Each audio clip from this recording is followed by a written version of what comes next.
I believe it was Audrey Hepburn who said, "To plant a garden is to believe in tomorrow."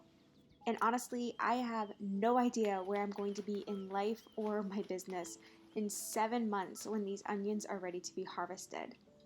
Heck, I don't even know what I'm doing tomorrow.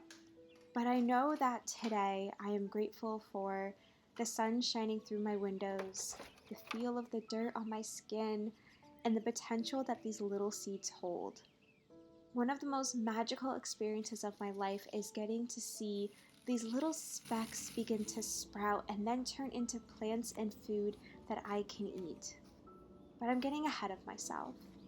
One of the most powerful lessons gardening has taught me is not to focus on the outcome, but stay present where you are planted.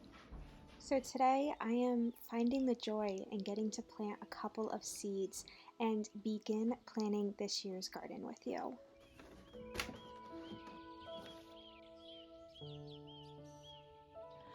I feel like I need to start this video the same way Taylor Swift did the Eras tour with "It's been a long time coming." Because if you live in a colder climate like me up here in Vermont, you spend basically the entire winter dreaming of next year's garden, and we are finally at the planning stage. So today I wanted to take you through the two different programs I use, Excel and Canva, to organize my seedlings, as well as visualize what the space is going to look like, and also make sure everything has enough room to grow. So if that's what you want to see, then just keep watching.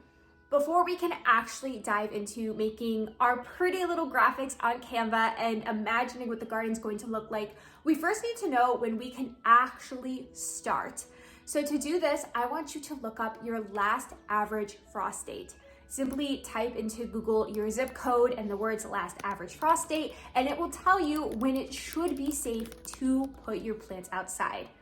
Mind you, this is just an estimate, so it may be a couple days, a couple weeks, give or take, so still look at your weather app, but this is about the time you can start taking your seedlings from out of your grow lights to the outdoors, or when you can go to a local nursery or greenhouse and pick up some starters. Either way, you need to keep this date in mind so that way you know when you actually can get started. And if you're like me and like to start seeds on your own, this will also help you know how early to start those seeds.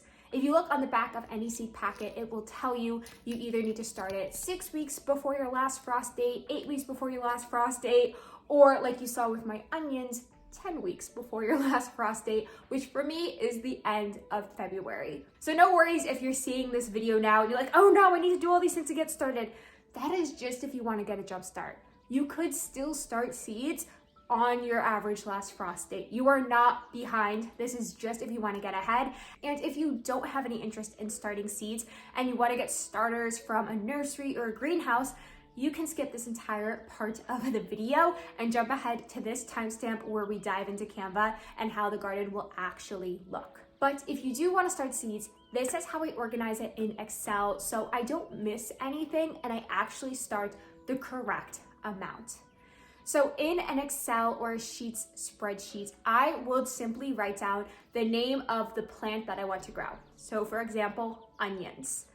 Then I will look up how many weeks prior I need to start that variety. Again, this is all information that will be on the back of your seed pack. And if you are not sure, you can check it out on Google or read the handy dandy Vegetable Gardener's Almanac. I reference this book all the time. I would highly recommend it for anybody wanting to start a vegetable garden. It is really quick facts for you on just the vegetable you want. And again, a really simple read that has so much valuable information. So I will link that below along with all of the seed starting stuff that I use. But as I was saying, the information you will need is most likely on the back of your seed pack. So for this variety of onions, it's going to be 10 weeks before my last average frost. If we do the math, that's right around the end of February, which is when I started them. And I will put that into the Google sheet. Now, mind you, this does take a little bit of effort to write down all of the things you want to grow, all of the weeks that you need to start them with the dates. And then the other thing I like to put in is how many seeds I am starting and how many plants I want to end up with. I always do a few more seeds than plants I actually want because it's not 100% germination rate. Things can happen, seeds won't sprout, things could get damaged or eaten by rabbits, or you just don't know. So it's always nice to have a few backups if some aren't looking healthy or if some get damaged or diseased. And then if you do end up having extras, you either just grow more than you intended in pots, or you can give them away to friends and family like I like to do. So my rule of thumb is I usually grow about 25% more than I need. So if I am going to grow 4 pepper plants this year, I will actually plant out 5 or 6. So I have those few ones there in case something happens. But once you have this spreadsheet filled out, like I said, it takes a couple minutes to write it all down, figure out when you need to start planting stuff, how many you want to plant. Once you have this all done though, every year you can reference it. So I did this all last year, and this year I can just look at it. I don't have to add anything. I don't have to do any of this math. It saves me so much time. And you could also then add columns for when you're harvesting stuff to know how much you got out of these plants. So I find it a really easy way to organize my garden from year to year. And again, it saves me time every year. The last little step when it comes to seed starting and planting that I like to do is put clothespins on all of my seed packets with the week that I am going to start them. So instead of organizing my seeds by flowers, tomatoes, peppers, whatever else, I organize them by weeks that I'm starting them. So when I see that I'm 6 weeks out from my average last frost, I can just pick up that whole clothespin packet and get those started and not have to dig through all of my seeds. I've also seen people do this in photo albums so they can easily flip through all of their seed packets, or in the photo boxes that people use to save them. I'll see if I can find a link or a picture so you understand what I'm talking about. There's a million ways to organize your seeds. I find clothespins to be the easiest and cheapest ways because you can get these from Dollar Tree. And again, this is just what's working for me. Take it if you love it, leave it if you don't. Really quick, while we are on the topic of seed starting, I wanted to show you how I start seeds inside. Now, this is not the most legitimate method, but we find it works for us. So in one of our spare bedrooms, we have a closet that we've turned into a grow room. So we have a single light here. You can find this on Amazon. I will link it for you, as well as a seed tray with, this is all of the onions you saw me start a week or so ago in the last clip, as well as a heat mat. This is how we have started our seeds the past 3 years, and it has worked fabulously. But my wife did recently get me a greenhouse, which I have had a lot of fun experimenting with, and I find it so cool that a little bit of plastic allows me to grow stuff outside, even though it's only 30, 40 degrees. That greenhouse sometimes reaches 80, even 100 degrees, and it's allowed me to start even more seeds that obviously I wouldn't be able to fit in the closet, like some lettuce, arugula, spinach. I have a few of our herbs that I overwintered in there. This was a great investment, and again, I will link it below. I believe it was less than $200. It was really easy to set up, and it has made it so much easier to start seeds, and also will make it easier to harden off our seeds. Once they are done growing in the closet, I can then take them outside to the greenhouse and let them get acclimated to the weather before putting them in the beds. So 10 out of 10 recommend. I wish we got one sooner. Okay, now the part you have probably been waiting for. How to organize and visualize your garden using Canva. I find this so much fun because in my head, the garden's coming together and I can actually see what it's going to look like before anything begins to grow. And luckily, Canva is a super simple and free website you can use to plan your garden. So the way I do it is I open up a whiteboard option in Canva and I start plopping in rectangles to represent all of my garden beds. Which, just a little side tip here, if you are completely new to gardening, I would recommend not investing a ton of money into raised gardening beds. Either start in the ground, or my favorite option, start in containers. That way you can play around with the sunlight on your property and learn where things grow best. And if you see something struggling, you just pick up the pot and move it. Okay, anyways, back to Canva.